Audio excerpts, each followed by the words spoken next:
Hello everyone. Today we'll be studying about buffer read and write. तो आज समझते हैं बफर रीड और राइट क्या होता है.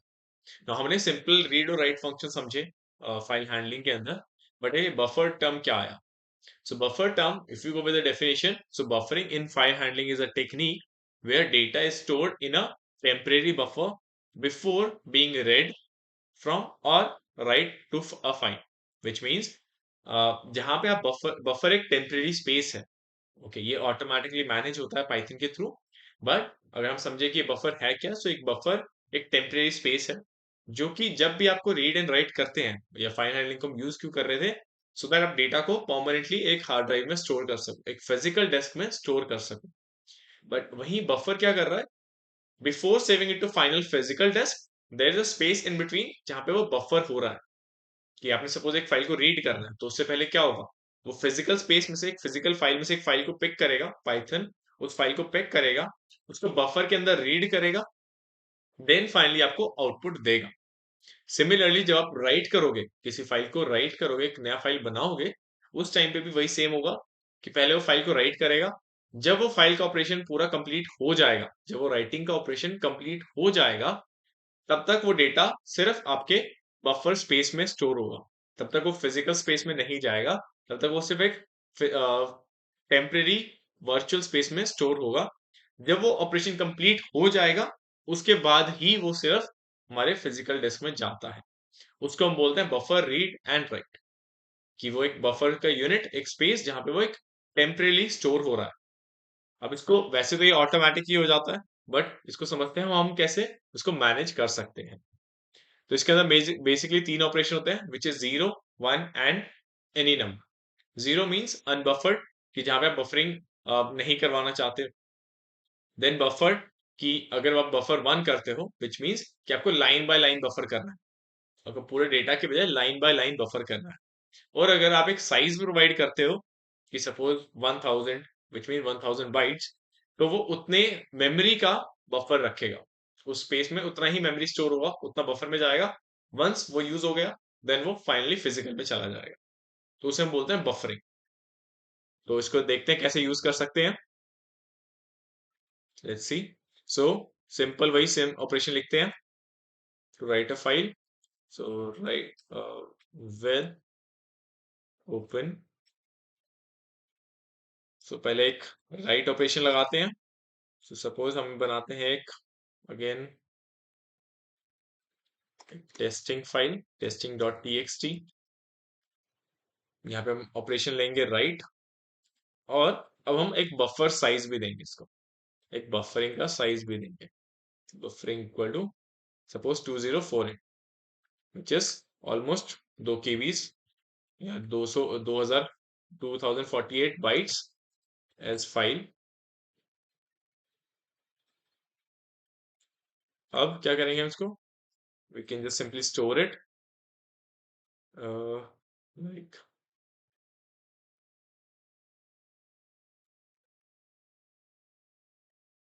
File dot right.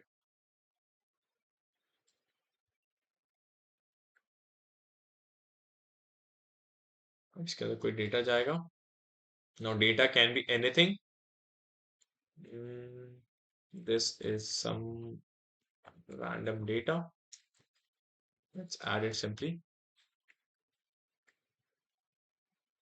So that is how you can add it. So that is how you can control the buffering. ठीक है, वो बफरिंग का स्पेस को आप कंज्यूम और मैनेज कर सकते हो इस तरीके से. सिमिलरली अगर हमें, जैसे हमने की बात किया, बफरिंग को वन करके देखते हैं, एक बार लाइन डेटा पे भी ट्राई करते हैं कि अगर आप एक लाइन डेटा पे काम कर रहे हो तो how it will be happening. पहले एक राइट करके देखते हैं इसको. So with we already have a line data, right? So let's use that. So data is equal to, let's say, line 1 backslash n, line 2 backslash n. Suppose ये हमारा line data है, इसके अंदर with open lines.txt, operation again writing operation.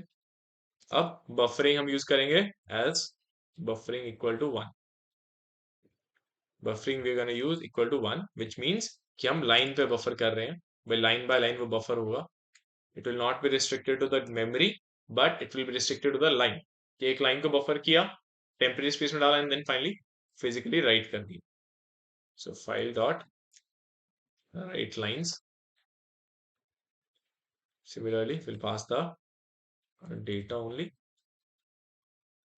and run it.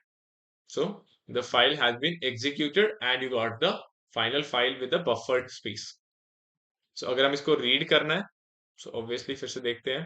Reading के लिए हम क्या करेंगे, सिंपली हम यहाँ पे वही सिमिलरली हम बफरिंग का साइज डाल सकते हैं. अगर आप लाइन बाय लाइन बफर करना चाहते हो रीडिंग पर्पस के लिए भी, तभी आप buffer as equal buffering equal to 1 करोगे. सिमिलरली अगर आपको रीड करना है with respect to the complete data, अगर let's apply it with open testing.txt, operation is going to be read.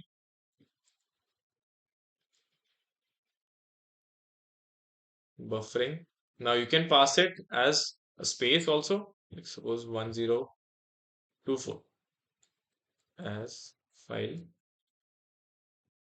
Now file dot read, let's pass it with the print statement.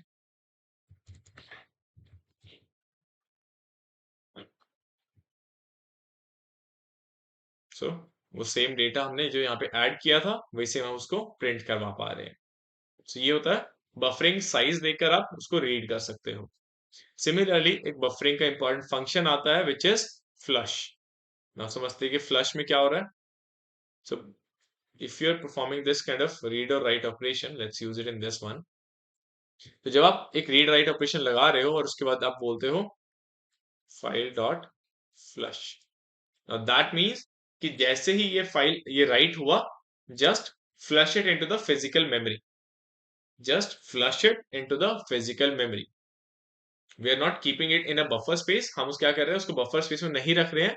जब ये flush command क्या करता है, उसको force करता है उस फाइल को उस बफर स्पेस में से फिजिकल फाइल में जाने के लिए फोर्स कर रहा है, उसको हम बोलते हैं फ्लश.